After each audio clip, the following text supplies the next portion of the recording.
이틀이 지남에 예수께서 거기를 떠나 갈릴리로 가시며 친히 증언하시기를 선지자가 고향에서는 높임을 받지 못한다 하시고 갈릴리에 이르심에 갈릴리인들이 그를 영접하니 이는 자기들도 명절에 갔다가 예수께서 명절 중 예루살렘에서 하신 모든 일을 보았음이더라. 예수께서 다시 갈릴리 가나에 이르시니 전에 물로 포도주를 만드신 곳이라. 왕의 신하가 있어 그 아들이 가버나움에서 병들었더니 그가 예수께서 유대로부터 갈릴리로 오셨다는 것을 듣고 가서 청하되 내려오셔서 내 아들의 병을 고쳐주소서 하니 그가 거의 죽게 되었음이라. 예수께서 이르시되 너희는 표적과 기사를 보지 못하면 도무지 믿지 아니하리라. 신하가 이르되 주여 내 아이가 죽기 전에 내려오소서. 예수께서 이르시되 가라 내 아들이 살아있다 하시니 그 사람이 예수께서 하신 말씀을 믿고 가더니 내려가는 길에서 그 종들이 오다가 만나서 아이가 살아있다 하거늘 그 낫기 시작한 때를 물은즉 어제 7시에 열기가 떨어졌나이다 하는지라. 그의 아버지가 예수께서 내 아들이 살아있다 말씀하신 그 때인 줄 알고 자기와 그 온 집안이 다 믿으니라. 이것은 예수께서 유대에서 갈릴리로 오신 후에 행하신 두 번째 표적이니라. 아멘.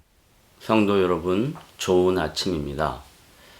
화요일 오후 5시 40분경 제주도 서귀포시 앞바다에서 4.9 되는 지진이 생겼습니다. 이제 우리나라도 여러 지역에서 지진의 현상이 조금씩 나타나기도 합니다. 성경 마태복음 24장에 보면 마지막 때에 나타날 징조에 대하여 예수님이 친히 말씀하실 때 지진에 대하여도 말씀하십니다. 세계 여러 도처에 다양한 지진들이 빈번하게 일어나고 있다는 것은 마지막 때가 지금 우리가 살고 있는 시대라고 생각해도 과언이 아닐 것입니다. 이때 우리들은 하나님의 말씀으로 무장하고 성도로서의 본분을 잘 지키는 복된 지체들이 되어야 할 줄로 압니다. 오늘 본문에 보면 예수님께서 사마리아를 떠나 다시 자신의 고향과 같은 갈릴리로 돌아가셨다라고 기록합니다.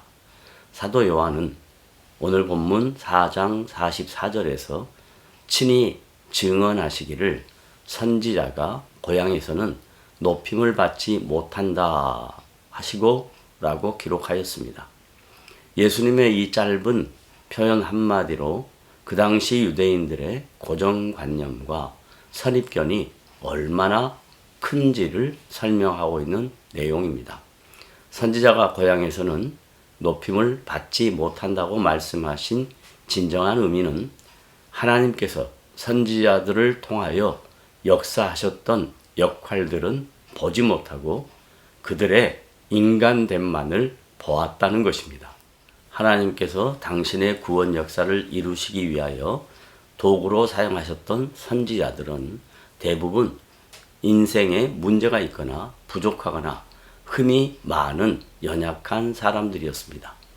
하나님께서 이들을 사용하셔서 모든 일을 사람의 능력이나 열심으로 하는 것이 아니라 하나님께서 친히 그들을 사용하셔서 일하신다는 놀라운 의미가 내포되어 있는 말씀인 것입니다. 예수님께서 갈릴리로 다시 돌아갔더니 그 주민들의 반응이 예전과는 사뭇 달랐습니다. 그 이유는 얼마 전 예수님께서 명절에 예루살렘에 모인 수많은 사람들 앞에서 하나님의 일하심의 이적을 친히 보여주셨기 때문입니다. 또한 가나에서의 혼인잔치는 공생의 사역의 첫 번째 이적에 대한 소문이 여러 지역에 파다하게 퍼졌기 때문이기도 합니다. 오늘 본문에서는 예수님의 공생의 사역의 두 번째 이적에 대한 내용을 사도 요한이 증거하고 있습니다. 갈릴리 가나를 통치하는 로마 황제의 분봉한 헤롯의 외아들이 죽을 병에 들었습니다. 이 표적의 강조점은 예수 그리스도께서 친히 자신이 하나님의 아들이신 것을 친히 드러내는 부분입니다. 오늘 본문을 통해 강조되는 일반적 해석은 다음과 같습니다. 첫째, 신분이 높은 사람이 외아들의 병을 고치기 위해서 자신을 낮추었다는 것입니다. 얼마나 겸손한 사람인가에 초점을 맞추는 것이 이 말씀의 의도가 아닙니다. 이에 대하여 예수님의 반응은 다소 의외였습니다. 그들의 잘못된 신앙관에 대하여 지적하듯이 너희는 표적과 기사를 보지 못하면 도무지 믿지 아니하리라고 말씀하십니다. 사도 바울도 고린도전서 1장 22절에서 유대인은 표적을 구하고 헬라인은 지혜를 찾으니라고 증거하였습니다. 유대인들의 잘못된 신앙과는 초자연적인 표적에만 머물러 있었던 것입니다.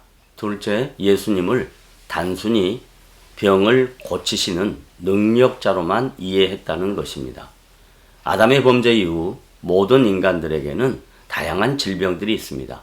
특히 질병 중에 고칠 수 없는 죽을 병이 있습니다.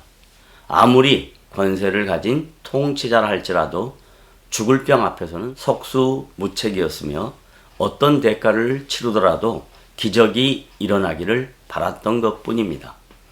그는 예수님께 아기가 죽기 전에 오셔서 기적을 일으켜달라고 간청을 합니다. 이에 예수님의 반응은 역시 예기치 못한 것이었습니다. 예수님은 자신이 하나님의 아들이심을 이 두 번째 표적을 통해 드러내셨습니다. 예수님은 병을 고치는 것이 목적이 아니라 자신의 말씀으로 죽어가는 자도 보거나 만지지도 않으시고 치유하심으로 많은 사람들이 예수 그리스도를 믿게 되는 것이 진정한 목적이었던 것입니다.